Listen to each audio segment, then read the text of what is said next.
അല്ലാഹുവിന്റെ റസൂൽ സല്ലല്ലാഹു അലൈഹി വസല്ലമ തങ്ങൾ പറയുകയാണ്, അല്ലാഹുവിങ്കൽ നിന്നും സ്വർഗ്ഗവാസികളോട് ഒരാൾ വിളിച്ചു പറയുന്നതാണ്, ഇന്നലകും മൻ തസിഹു ഫലാ തസ്തഖിമു അബദാ.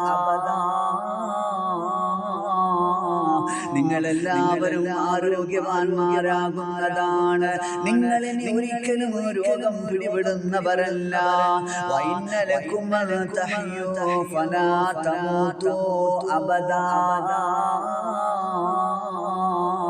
നിങ്ങളെല്ലാവരും ജീവിച്ചിരിക്കുന്നവരാണ്, നിങ്ങൾക്കിനി ഒരിക്കലും മരണമുണ്ടാകുന്നതല്ല.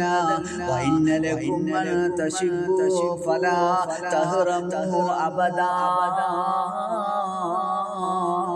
നിങ്ങളെല്ലാവരും യുവാക്കളാണ്, നിങ്ങൾക്കിനി ഒരിക്കലും വാർദ്ധക്യം ഉണ്ടാകുന്നതല്ല. വഇന്നലകും മൻ തൻഅമു ഫലാ തബ്അസു അബദാ. നിങ്ങളെല്ലാവരും അനുഗ്രഹങ്ങളിലാണ്, നിങ്ങൾക്കിനി ഒരിക്കലും ഞെരുക്കങ്ങൾ ഉണ്ടാവുകയില്ല. പ്രിയമുള്ളവരെ, സ്വർഗത്തിന്റെ അനുഗ്രഹങ്ങളെ കുറിച്ചാ പറയുന്നത്.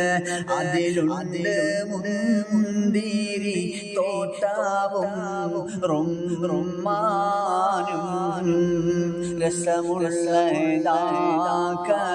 കദളിപ്പഴം തിന്നാനും